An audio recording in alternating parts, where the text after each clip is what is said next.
اور حضور سرور کائنات، مفخر موجودات، وجہ تخلیق کائنات، دستگیر جہاں، غم گسار زماں، نبی کون و مکان، رسول انس و جاں، سید عالم، نور مجسم، شفیع معظم، سراپہ رحمت کل عالم، آقا دو جہاں، نبی آخر الزمان، حضور رحمت للعالمین، جناب خاتم النبیین، احمد مجتبی، حضرت سیدنا محمد مصطفیٰ صلی اللہ تعالی علیہ وآلہ واصحابہ وبارک وسلم کے دربار پرنور میں گلدستہ درود و سلام پیش کرنے کے بعد نہایت ہی قابل صد عزت و احترام، لائق ذی عزت و آداب، محترم و مکرم و محتشم حاضرین و سامعین کرام، آج کے اس عظیم الشان روح پرور جمعۃ المبارک کے اجتماع میں ایک ہوں مسلم بیت المقدس کی پاسبانی کے لیے ایک عنوان کے تحت آپ سے گفتگو کا موقع میسر آ رہا ہے۔ دعا ہے اللہ پاک بندہ حقیر، بندہ فقیر، بندہ گناہگار کو کلمات حق کہنے کا شرف عطا فرمائے، اور ہم سب کو سن سنا کر ایمانی جذبات کی روح سے ہر ایک کو بیت المقدس کی حفاظت کے لیے، مسجد اقصیٰ کی حفاظت کے لیے مومن سپاہی کا کردار ادا کرنے کی توفیق عطا فرمائے۔ دیکھیں، آج ہر طرف سے بربریت ہے، وحشیانہ تشدد کی فضا گونج رہی ہے، گولی اور بارود کی بدبو سے فضا اس طرح چھائی ہوئی ہے کہ سانس لینا فلسطینی مسلمان امت کے لیے، کمزور حال امت کے لیے مشکل ہے۔ نہتے مسلمان عرصہ دراز سے اسرائیل کی صہیونی طاقتوں کی دہشت گردی کا مردانہ وار مقابلہ کر رہے ہیں۔ کمزور حال بچے ہیں، بوڑھی مائیں ہیں، ضعیف العمر حضرات ہیں، اور معمر ترین ایسے بیمار جو صحت کے طالب ہیں، وہ بھی اس صحت کی طلب کو بھی چھوڑ چھاڑ کے زندگی کی بھیک مانگنے پر مجبور ہیں۔ آپ دیکھیں کہ یہ سرزمین کون سی ہے؟ پورے کا پورا ملک فلسطین کی بات کی جائے تو یہ انبیاء کی سرزمین ہے، یہ اللہ کے انبیاء کا گھرانہ ہے، یہ ان کا مسکن ہے، یہ ان کا جائے ٹھکانہ ہے۔ انبیاء کرام کی خوشبو جس دھرتی نے پائی ہو، اس دھرتی کا نام فلسطین ہے۔ فلسطین حضرت ابراہیم علیہ السلام سمیت انبیاء کرام کی زندگیاں گزری اس بستی کے اندر، اس دھرتی کے اندر۔ بہت سے انبیاء کرام ہجرت کر کے تشریف لائے تو انہوں نے جب رخ اختیار کرنا پسند کیا، جائے مسکن بنانا پسند فرمایا، تو فلسطین کا انتخاب فرمایا۔ یہ انبیاء کرام کی اس پاکیزہ دھرتی سے محبت کی بہت بڑی دلیل ہے۔ ظاہری سی بات ہے، جہاں حالات بہتر نہ ہوں اور بندے نے ہجرت کرنی ہو، عام بندے نے بھی، تو موجودہ جگہ سے آئندہ جگہ بہتر جو ہو اس کا انتخاب کرتا ہے۔ انبیاء کرام نے نہ جانے کتنی سرزمینوں کو چھوڑا ہوگا، کتنی زمینوں کو، کتنی جائیدادوں کو الوداع کیا ہوگا، اور کس کس محبت بھرے دل سے، محبت بھری نگاہ کی برکت سے انہوں نے سرزمین فلسطین کا انتخاب کیا ہوگا۔ رسول اللہ صلی اللہ علیہ وسلم کی حدیث مبارکہ ہے، آپ اسی سے اندازہ لگا لیں کہ اللہ کے محبوب نبی آخر الزمان صلی اللہ علیہ وسلم کی نگاہ رحمت للعالمین کے اندر بھی اس فلسطین کی مسجد اقصیٰ کی، بیت المقدس کی کتنی عزت و عظمت تھی کہ آقا کریم صلی اللہ علیہ وسلم ارشاد فرماتے ہیں، جس کسی نے بھی جانا ہو مسجد حرام کی طرف، نیت کی ہو عمرہ کی یا حج کی، اور اس نے احرام باندھا ہو مسجد اقصیٰ سے اور پہنچا ہو مسجد حرام تک، تو فرمایا اللہ کے نبی صلی اللہ علیہ وسلم نے بے بہا احادیث طیبات کے اندر کہ سمجھ لیں کہ اس بندے کی اللہ نے بخشش فرما دی، اس بندے کی اللہ نے بخشش فرما دی۔ یا رسول اللہ کس لیے بخشش ہو گئی؟ اتنی بڑی مغفرت کی سند قبولیت والی کیوں کر ملی؟ تو نبی رحمت صلی اللہ علیہ وسلم حدیث طیبات کے اندر وضاحت دیتے ہوئے ارشاد فرماتے ہیں اور لمحۂ رحمت سے پھول جڑتے ہیں۔ آقا کریم فرماتے ہیں دیکھو تو صحیح، اس نے احرام باندھا ہے کس سرزمین سے، کس مسجد سے؟ مسجد اقصیٰ سے احرام باندھا ہے۔ کس طرف چلا ہے؟ مسجد حرام کی طرف چلا ہے۔ اللہ کی نظر میں مسجد اقصیٰ کا بھی بڑا درجہ ہے، اللہ کی نظر میں مسجد حرام کا بھی بڑا درجہ ہے۔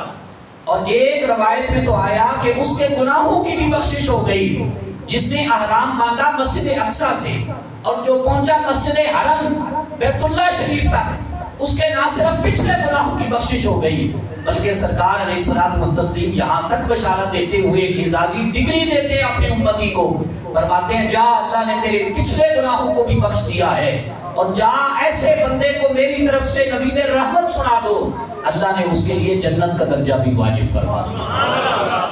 جنت بھی حاصل ہو گئی، مغفرت بھی حاصل ہو گئی۔ ایک سرزمین ہے مسجد اقصیٰ، دوسری سرزمین ہے مسجد حرام شریف۔ تو اللہ سبحانہ و تعالیٰ نے روئے زمین پر جو سب سے پہلا قبلہ اول بنایا مسلمانوں کا، پیارے انبیاء کرام علیہ الصلوۃ والتسلیم کا، وہ مسجد حرام شریف کو بنایا۔ اس کے بعد جس طرف دنیا پھری اور میرے پاک رسول اللہ صلی اللہ علیہ وسلم نے 16 مہینے کا بھی روایات حدیث کے اندر ذکر ملتا ہے، 17 مہینے کا بھی ذکر ملتا ہے، پاک محبوب علیہ السلام نے 16 یا 17 ماہ طیبہ تک جس کو قبلہ بنایا، جس کو کعبہ بنایا اور جس کی طرف منہ کر کے نماز پڑھنے کو پسند فرمایا، وہ جا کوئی اور نہیں، وہ مسجد اقصیٰ بیت المقدس شریف۔ 16 یا 17 مہینے تک رسول اللہ اسی کی طرف منہ کر کے نماز پڑھتے رہے۔ تو گویا کہ یہ مسجد اقصیٰ بیت المقدس فلسطین کی سرزمین، یہ مخصوص علاقہ، یہ صرف انبیاء کا قبلہ نہیں ہے، یہ ہمارے پیارے خاتم النبیین حضور نبی رحمت کا بھی قبلہ اور کعبہ ہے۔ ہمارے نبی پاک صلی اللہ علیہ وسلم کے خلیفہ راشد امیر المومنین حضرت سیدنا علی ابن ابی طالب شیر خدا ہستی رضی اللہ تعالیٰ عنہ، سب کہیں نا رضی اللہ تعالیٰ، آپ فرماتے ہیں دنیا میں جو اللہ تعالیٰ نے 5 قصر جنت بنائے، قصر کہتے ہیں محل کو، آپ کی آسانی کے لیے بتا دوں، دنیا کے اندر اللہ نے 5 جنتی محل بنائے ہیں۔ علی شیر خدا رضی اللہ تعالیٰ عنہ روایات حدیث بیان کرتے ہوئے کہتے ہیں ان میں سے ایک قصر جنت کا نام مسجد اقصیٰ ہے، ایک جنت کا محل کا نام بیت المقدس شریف ہے، اور بیت المقدس شریف معمولی سرزمین نہیں ہے۔ اللہ کے رسول کریم صلی اللہ علیہ وسلم ارشاد فرماتے ہیں پوری دنیا کی تاریخ کا جائزہ لیا جائے، آپ کو انبیاء کا جائے پیدائش بھی فلسطین نظر آئے گا، آپ کو انبیاء کرام کا جائے مدفن جہاں پہ وہ دفن ہیں وہ بھی فلسطین بیت المقدس نظر آئے گا۔ اس کی وجہ انبیاء کرام کی محبت ہے، انبیاء کرام نے اس قدر ٹوٹ کر اس سرزمین پاک سے پیار کیا، اور آج اسرائیلی یلغار کے اندر، صہیونی قوتوں کے طاقت کے استعمال کے اندر اور طاغوتی قوتوں کی اس استعماری اعلی کار کے اندر دہشت گردی کا نشانہ بنایا جائے، مسجد اقصیٰ کے در و دیوار کو منہدم کر دیا جائے، اس کی عمارتوں کو نقصان پہنچایا جائے، جس جگہ کو میرے مصطفیٰ کریم صلی اللہ علیہ وسلم نے معراج شریف کی رات کو مصلی بنایا ہو، اور مصلی بھی انبیاء کی امامت کا بنایا ہو، پیچھے مقتدی بنے ہوں انبیاء کرام، اور مقتدا پیشوا رہبر امام بنے ہوں نبی رحمت صلی اللہ علیہ وسلم، اور انبیاء کرام کی صفیں بنی ہوں، اس منظر نامہ کا، اس آپ نظارے کا ذرا شدت کے ساتھ آنکھوں میں ایک محبت بھرا پیغام تو لیں، درد تو اتاریں، ذوق شوق کی کیفیت کا اندازہ تو لگائیں کہ عام انبیاء کرام کے علاوہ ہوں مقتدی عبادت کر رہے ہوں، عام محلے کا کوئی امام ہو، عام چھوٹا سا کوئی مصلی ہو، چھوٹی سی کوئی مسجد ہو، اور نماز کا وقت آن پہنچے اور 5 وقتہ نماز میں سے یا جمعہ کی نماز میں سے یا عیدین کی نماز میں سے نماز پڑھائی جا رہی ہو، امام آپ آگے ہو ایک شخص اور پیچھے ہو مقتدیوں کی صف بندی اور مسحور کن آواز کے ساتھ قرآن مجید پڑھا جا رہا ہو اور اللہ کی عبادت کے ساتھ یکجہتی کی فضا پیش کی جا رہی ہو، کتنا خوبصورت منظرنامہ ہو۔ وہ نظارہ دیدنی کے لائق ہوگا، دیکھنے کے لائق ہوگا۔ اللہ اکبر کبیرہ، یہاں نہ بلبل کی چہل پہل ہے، نہ کہیں اور دنیا کے شور شرابے ہیں، ایک پڑھا جا رہا ہے تو اللہ کا قرآن پڑھا جا رہا ہے، کتاب انقلاب کا ترانہ بولا جا رہا ہے، امام صاحب قرآن مجید کی تلاوت فرمائے جا رہے ہیں اور ساری دنیا مگن ہے اس تلاوت کو سننے میں۔ یہ جو عام امام صاحب بھی نماز پڑھاتے ہیں نا، یا مت سمجھے کہ پیچھے اگر 17 مقتدی ہیں یا 25 لوگ ہیں وہی صرف قرآن مجید سن رہے ہیں، اللہ کے فرشتے بھی آ جاتے ہیں، اللہ کے فرشتوں کی فوج آ جاتی ہے۔ عصر کے وقت خاموشی کے ساتھ تلاوت ہوتی ہے، فجر کے وقت قرات جہری ہوتی ہے۔ دونوں نمازوں کے بارے میں بالخصوص سے آسکتا کی روایت میں آتا ہے، کوئی ایسی نماز عصر دنیا میں نہیں پڑھی جاتی، کوئی ایسی نماز فجر دنیا میں نہیں ادا کی جاتی جس وقت اللہ کے مقربین نوری ملائک قدسی ہستیاں عرش سے رجسٹر لے کر فرش پر نہ اترتے۔ اور ان کا کام کیا ہے؟ ان کا کام یہ ہے جب یہاں سے رجسٹر لے کے حاضریاں لگوا کے مالک کے پاس عرش الہیہ دربار الہیہ میں پہنچتے ہیں، رب تو عالم الغیوب ذات ہے، وہ پھر بھی ہمارے سامنے غیب باتوں کا اظہار پیش کرنے کی غرض سے اپنے بھیجے گئے ڈیوٹی لگائے گئے فرشتوں سے فرماتا ہے کن کن کا نام لے کے آئے ہو، کون کون حاضر تھے، امام کون تھا، مقتدی کون تھے، لوگ کون تھے، دائیں طرف کون تھا، پیچھے کون تھا، کیا چل رہا تھا۔ ایک ہی بولی ان کی حدیث پاک میں ذکر ہے، مولا ہم فلاں فلاں مسجد میں گئے، فلاں محلے کی فلاں مسجد کا نام ہے، فلاں امام صاحب ہیں، فلاں لوگ مقتدی بنے ہوئے تھے، زہے نصیب قرآن پاک کی تلاوت جاری تھی، مولا سب کچھ منظور کن آوازوں سے قرآن مجید تیرے کلام انقلاب کو سماعت کر رہے تھے، اے اللہ ان سماعت کرنے والوں کی بھی بخشش فرما دے، اے اللہ اس قرآن پڑھنے والے قاری کی، حافظ کی، عالم کی بھی بخشش فرما دے، اور اے اللہ یہ جتنے اہتمام انتظام انسلام کرنے والے ہیں اس مسجد کے تیرے گھر کی چمک دمک میں، اے اللہ ان محبین خدامین کی بھی بخشش فرما دے۔ قرآن کے قاریوں کی بھی بخشش ہو جاتی ہے، نماز کے نمازیوں کی بھی بخشش ہو جاتی ہے۔ تو آپ دیکھیں کہ وہ نماز جو مسجد اقصی میں ادا ہوئی، جو ایک بار ہی ادا ہوئی، جو بار بار ادا نہیں ہوئی، جو ایک بار ادا ہوئی تو اس وقت مصلی کے امام بنے جناب خاتم النبیین علیہ الصلوۃ والتسلیم ہستی مبارکہ، اور پیچھے کھڑے ہوں ہاتھ باندھے جناب ابراہیم علیہ السلام، سب بولے سبحان اللہ، جن جن کو محبت ہے سیدنا ابراہیم خلیل علیہ السلام سے بولے سبحان اللہ، پیچھے ہاتھ باندھے مقتدی بن کے کھڑے ہوں موسیٰ کلیم علیہ السلام، پیچھے مقتدی بن کے کھڑے ہوں یحییٰ علیہ السلام، پیچھے مقتدی بن کے کھڑے ہوں نوح علیہ السلام، پیچھے چل رہا ہو سماعت کا تذکرہ زکریا علیہ السلام کا، پیچھے جو نوید انبیاء ہیں، جو نوید انبیاء ہیں، جو روح اللہ کا لقب پانے والے ہیں، عیسیٰ روح اللہ علیہ السلام معجزات کا بادشاہ نبی، وہ ہاتھ باندھے کھڑا ہو، پیچھے آدم علیہ السلام جن کی خاطر کل کائنات بنائی گئی، حضور پاک صلی اللہ علیہ وسلم کی بشریت والی خلقت جن کے ساتھ نسبت پاتی ہے، جن کو اعزاز یہ ملا ابو البشر ہونے کا، بشریت کے باپ کا، انسانیت کے باپ کا، وہ ہاتھ باندھے کھڑے، پیچھے حضرت ابراہیم ادریس علیہ السلام جیسے لوگ کھڑے، پیچھے یوسف علیہ السلام والتسلیم جیسے حسین کھڑے ہوں، جن کے بارے میں شاعر مشرق بھی چپ نہ رہ سکے، اس نے یوسف پہ کٹی مصر میں انگشت زنا، اس نے یوسف پہ کٹی، قرآن کو اتنی محبت ہے یوسف علیہ السلام سے، آپ کے ذکر سے پوری کی پوری سورت کا نام سورہ یوسف رکھ دیا، آپ کے ابا جی کا اس میں ذکر ہے، آپ کے بھائیوں کا اس میں ذکر ہے، خاندان کے لوگوں کا اس میں ذکر ہے، ماننے والوں کا ذکر ہے، آپ سے دھوکہ کرنے والوں کا ذکر ہے، اس نے یوسف پہ کٹی مصر میں انگشت زنا، سر کٹاتے ہیں تیرے نام پہ مردان عرب، یا رسول اللہ آپ کی بات ہی کیا ہے، آپ یہ عورتوں کی بات نہیں ہے، آپ کے نام کی بات ہے، آپ کے نام کی چمک دمک ہے، وہ رعنائیاں ہیں، وہ بلبل کے ترانے ہیں، وہ پھولوں کی مہک ہے،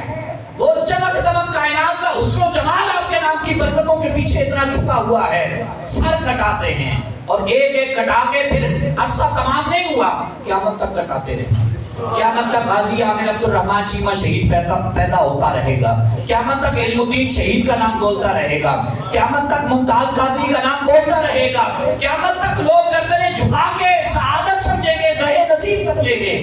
رسول اللہ کا نام ہو، رسول اللہ کی ناموس کی بات ہو،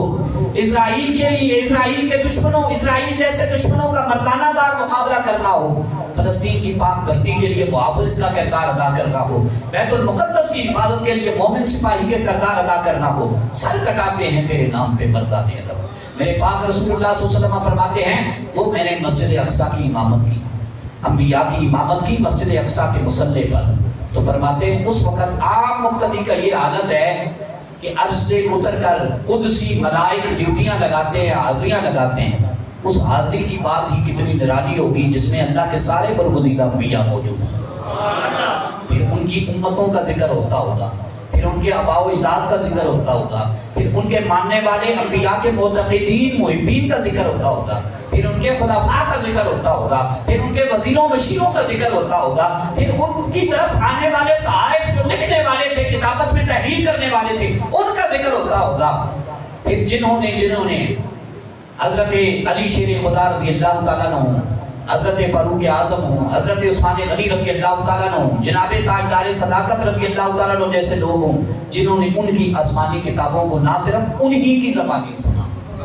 قرآن سنتے ہیں میری زبانی، قرآن سنتے ہیں کسی قاری صاحب کی زبانی، قرآن سنتے ہیں کوئی مدرس پڑھانے والا پڑھاتا ہے، اللہ اکبر کبیرہ، ان محبوبان بندگان خدا کی عزت و اعلان کا کتنا مرتبہ ہوگا۔ جنہوں نے تورات بھی سنی ہے تو موسیٰ علیہ السلام کی زبان سے سنی، جنہوں نے انجیل کا سبق پڑھا ہے تو عیسیٰ علیہ السلام کی زبان سے پڑھا ہے، جنہوں نے زبور شریف کو پڑھا ہے تو داؤد علیہ السلام کی زبان ہی پڑھا ہے۔ اور پھر داؤد علیہ السلام جب زبور شریف کی تلاوت کرتے تھے، میں اکثر دوستوں کو بتاتا ہوں یہ صرف آسمانی کتاب نہیں ہے، جب قیامت والے دن سٹیج سجے گا، حشر کا میدان بپا ہوگا، حشر کا جلسہ ہوگا، لواء الحمد کا جھنڈا ہوگا، اور میرے پاک محبوب صلی اللہ علیہ وسلم کو مقام محمود پر رب تبارک و تعالیٰ شفاعت کبریٰ کا حق دے کے فائز فرمائے گا، اس وقت بھی زبور شریف کی تلاوت کی جائے گی، اس وقت بھی قرآن شریف کی بولیوں کی تلاوت کی جائے گی۔ سیدنا داؤد علیہ السلام نہایت مسحور کن آواز رکھنے والے اللہ کے نبی تھے، وہ قرآن پڑھیں گے، اور کہاں سے پڑھیں گے یہ بھی حدیث کے اندر ذکر ہے، سورہ نجم کو پڑھیں گے، بولیں سبحان اللہ، سورہ قیامہ کو پڑھیں گے، بولیں سبحان اللہ، سورہ روم کو پڑھیں گے، بولیں سبحان اللہ، سورہ فاطر کو پڑھیں گے، بولیں سبحان اللہ، سورہ علق کی تلاوت فرمائیں گے، بولیں سبحان اللہ، سورہ معراج جس کے تین نام ہیں، سورہ معراج بھی اس کو کہا جاتا ہے، سورہ اسراء بھی اس کو کہا جاتا ہے، اور سورہ بنی اسرائیل بھی اس کو کہا جاتا ہے، اس کی تلاوت فرمائیں گے، سورہ بقرہ کی تلاوت کریں گے، سورہ نساء کی تلاوت کریں گے، اور سورہ محمد کی تلاوت کی جائے گی، اس میں 2 مرتبہ سبحان اللہ ہے نا،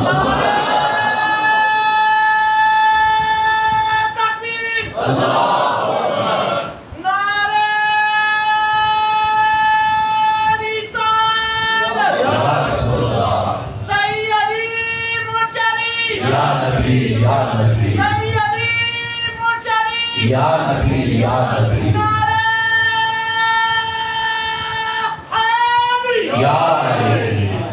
تو اتنی صورتوں کو پڑھنے والے امتی نہیں ہوں گے، امتی تو جو پڑھ جائیں گے گزر جائیں گے، وہ تو اس وقت سامع بنیں گے، سننے کی سعادت حاصل کریں گے، جو پڑھیں گے وہ اللہ کے نبی ہوں گے، اور مختلف بولیوں سے، مسحور کن آوازوں سے قرآن مجید کو سنائیں گے۔ اس وقت ہر بندہ یہ رشک کرے گا، یہ عزت پانے کی کوشش کرے گا، کاش کہ دنیا کی زندگی میں سے 10 سال ہی قرآن سیکھنے کے لیے نکال لیتے، کاش کہ 5 سال میں قرآن پڑھ لیا ہوتا، اور جن کے بچے قرآن مجید کے حفاظ بنے ہوئے ہوں گے، قرآن مجید آگے پڑھانے والے بنیں گے، وہ قابل فخر عزتوں میں موجوں میں ہوں گے۔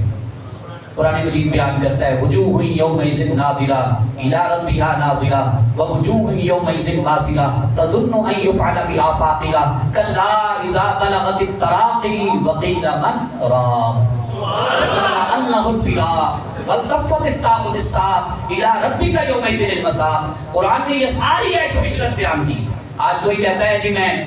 پیرس سے آیا ہوں،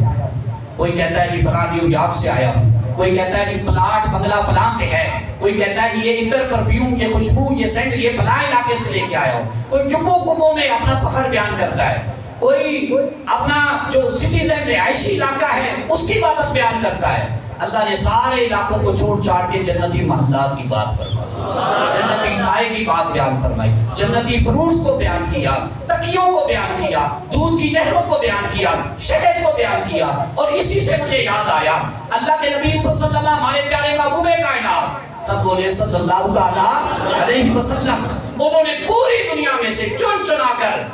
جس سرزمین کو دودھ کی سرزمین اور شہد کی سرزمین قرار دیا وہ فلسطین کی سرزمین, وہ فلسطین کی سرزمین ہے. یہ باتیں آپ کو ٹی وی والے نہیں بتائیں گے, میڈیا والے نہیں بتائیں گے, وہ تو صرف یلغار کی گولہ بارود کی بابت بیان کرتے ہیں. یہ باتیں کوئی حدیث کا پڑھنے پڑھانے والا آپ کو سنا سکتا ہے. آمنہ کے لال صلی اللہ علیہ وسلم کا فرمان کیا ہے, انہوں نے کیا کیا بشارتیں دی ہیں. آج ہمارا دل دھڑکتا ہے, صرف مسلمان امت کے لیے نہیں دھڑکتا, قبلہ اول کے لیے ہمارا دل دھڑکتا ہے. ہماری روح کہاں اٹھتی ہے گولہ بارود کا سن کر, تو اس لیے روح کہاں اٹھتی ہے, وہ جو شہد کی سرزمین ہے اسے تباہ و برباد کیا جا رہا ہے. وہ جو دودھوں کی سرزمین ہے, دودھ کی نہروں کی سرزمین ہے, اسے تباہ و برباد کیا جا رہا ہے. آج مسجد اقصیٰ ہے تو انبیاء کی جائے پیدائش ہے, آج بیت المقدس کی فلسطین کی سرزمین ہے, جزاک اللہ, تو یہ انبیاء کا جائے مدفن ہے. اور میں آپ کو ایک اور عزت کی بات بتاؤں, آج شاید آپ کا ہوگے پوری دنیا چلا رہی ہے اس لیے ہمارے مولانا صاحب بھی یہ موضوع سخن بنائے بیٹھے ہیں. نہیں, اس وجہ سے نہیں. میرے پاک محبوب صلی اللہ علیہ وسلم نے ارشاد فرمایا پوری دنیا میں, کیا جی, یہ جملہ بولیں تاکہ آپ کے دل کی تختی پر نقش ہو سکے, ثبت ہو سکے, پتہ چلے کہ واقعی کوئی بات بتانے والے نے بتائی تھی. اور یہ میں نہیں بتا رہا, یہ اللہ کے محبوب صلی اللہ علیہ وسلم کا پیغام بتا رہا. آپ نے فرمایا پوری دنیا میں قیامت تک,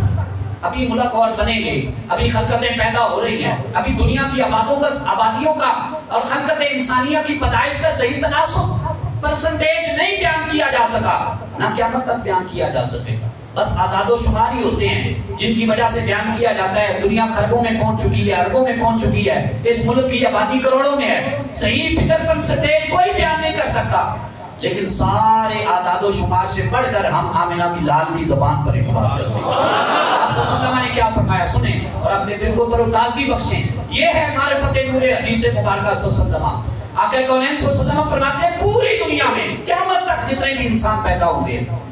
اور جتنے بھی انبیاء نے آنا تھا میرے سے پہلے آ چکے, میں نبی خاتم ہوں. سرکار علیہ السلام فرماتے ہیں سب سے زیادہ اللہ کے نبی پیدا ہوئے تو فلسطین کی سرزمین پر پیدا ہوئے. سب سے زیادہ اللہ کے نبی پیدا ہوئے جو ہو چکے, مجھ سے پہلے آ چکے. اب تو نبی نہیں آ سکتا نا کوئی. اب تو انگلینڈ والے چیختے ہیں مرزا غلام احمد قادیانی کھانے کو بنا کے نبی, اور کہتے ہیں ہماری سرزمین پر. میں نے کہا تو اپنی سرزمین اپنے پاس رکھ. جو اللہ کے محبوب نے مکہ شریف کی فضیلت بیان کر دی, اپنے پاک مدینہ کی فضیلت بیان کر دی, اپنے پاک محبوب انبیاء کی سرزمین فلسطین کا نقشہ بیان کر دیا. وہ حضور کا ہی خاصہ ہے, وہ سید الانبیاء سید الاولین والآخرین ہستی ہی بیان کر سکتے ہیں. آپ نے فرمایا سب سے زیادہ اللہ کے نبی پیدا ہوئے فلسطین کی سرزمین. اور یہ ہے غیب کی خبریں جو کہتے ہیں کچھ نہیں بتا سکتے. میں کہتا ہوں قرآن پڑھو. وما هو على الغیب بضنین وما هو بقول شیطان الرجیم فإن تذهبون. اور دوسرے مقام سے پڑھو عالم الغیب فلا یظہر علی غیبہ احدا الا من ارتضی من رسول. بولے نا سبحان اللہ. اللہ کے قرآن کی بولیاں سنا کے کہہ رہے ہیں نا, اللہ کہہ رہے ہیں اسی اپنے رسولہ جو جنوں چھوڑ رہیے غیب کا مالک بنا دے. وہ غیب تیری ہے میری آنکھاں واسطے, تیرے میرے دل واسطے غیب ہے. ان کی نظر میں کوئی غیب نہیں, کوئی امتی چھپا ہوا نہیں. بلکہ رسول اللہ صلی اللہ علیہ وسلم فرماتے ہیں مجھ پر جب درود پاک پڑھا جاتا ہے, پڑھتے ہو یا نہیں پڑھتے,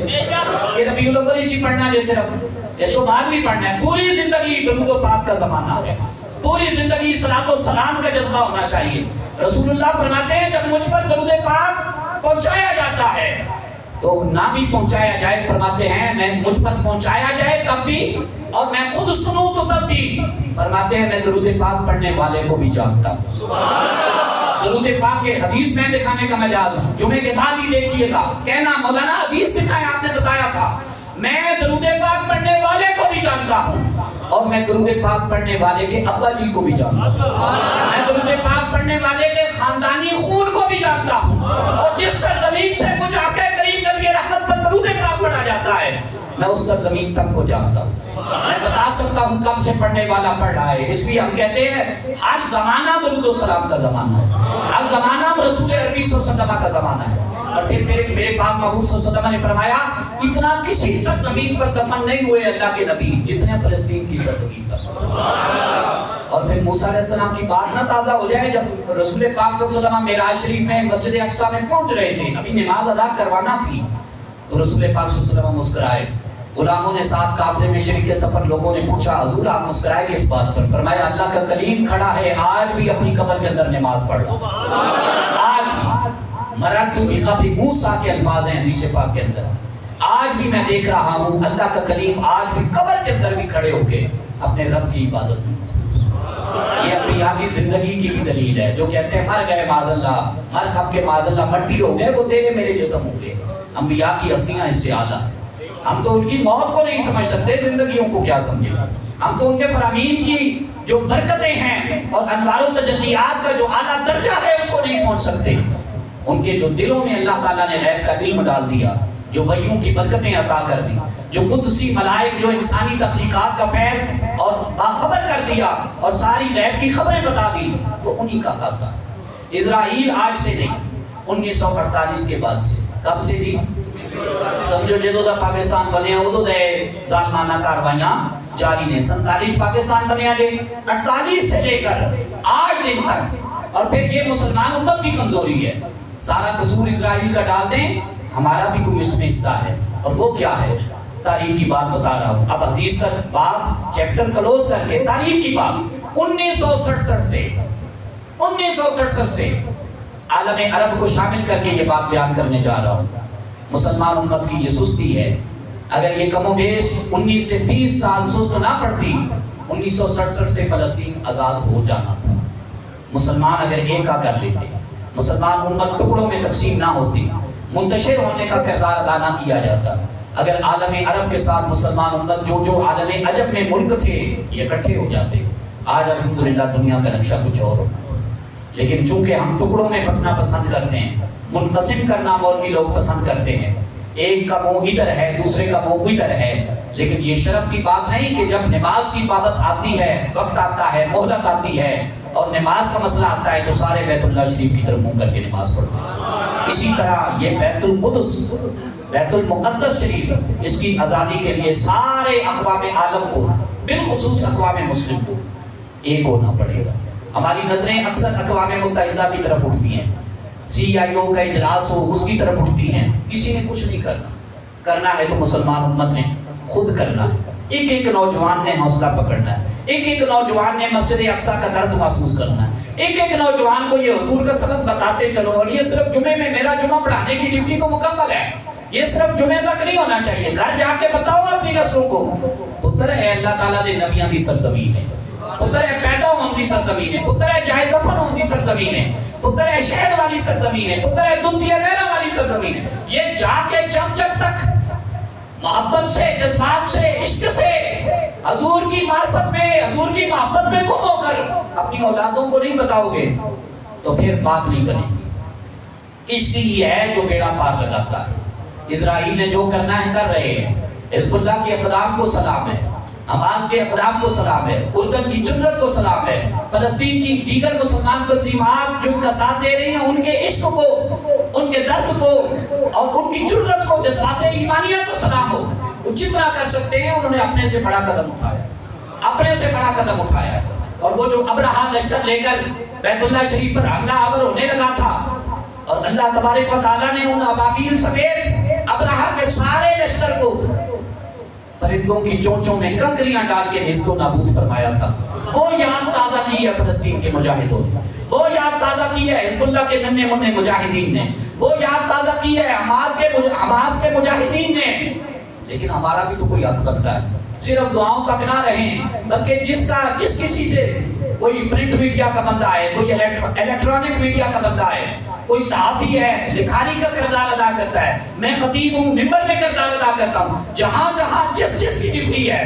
دعاؤں کے علاوہ وہ وہاں پہ اس طریقے سے اس سطح کا اپنا تاریخی حصہ ڈال.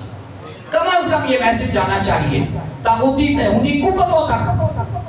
ان کے دروازوں تک, کہ مسلمان امت سو نہیں رہی, سست ضرور ہوئی تھی لیکن ہماری کاروائیوں سے اب بیدار مغز ہو گئی ہے. ہماری کارروائیوں سے جاگ گئی ہے۔ آخر میں ایک نعرہ لگاؤ نا، فلسطین زندہ باد، فلسطین زندہ باد، فلسطین زندہ باد، فلسطین زندہ باد۔ یہ حکمرانوں تک بھی ہم بات پہنچانا چاہتے ہیں۔ ہم مٹھی بھر رہے ہیں، چند لوگ بیٹھے ہیں مسجد میں، لیکن ہمارے حکمرانوں کی پالیسیوں پر بھی یہ درد دل سے ہم شکوہ کر رہے ہیں، ملال کر رہے ہیں۔ کہاں ہے پاکستان کی گورنمنٹ؟ کہاں ہے پاکستان کی حکومت؟ کہاں ہے ارباب اختیار؟ کن کے دروازے پر ہم چھوٹے سے ننھے منھے مسلمان کہاں پہ جا کے دستک دیں؟ کس کو فریاد سنائیں؟ کہاں پہ جا کے کون سا سفارت خانہ ہے جس کے دروازے پر ہم دستک دیں؟ کون سی جگہ ہے؟ یہاں کا احتجاج ہوتا تو ڈی چوک اسلام آباد کا رخ کر لیا ہوتا۔ کون سا ایسا سفارت خانہ یا چوک ہے جہاں پہ جا کے ہم اپنا احتجاج ریکارڈ کروائیں؟ فلسطین، فلسطین، فلسطین، اسرائیل، اسرائیل، اسرائیل، قوت عشق سے ہر پست کو بالا کر دے، دہر میں اس میں محمد سے اجالا کر دے۔ جو کرنی ہے جہانگیری محمد کی غلامی کر، عرب کا تاج سر پر رکھ، خدا بندے عجب ہو جا، سبق پھر پڑھ صداقت کا، عدالت کا، شجاعت کا، لیا جائے گا تجھ سے کام دنیا کی امامت کا۔ اللہ سبحانہ و تعالی حاضری کو مقبول فرمائے اور ہمیں تہ دل سے فلسطینی بھائیوں کے ساتھ اظہار یکجہتی کرنے کا جذبہ خیر عطا فرمائے۔ وآخر دعوانا الحمدللہ۔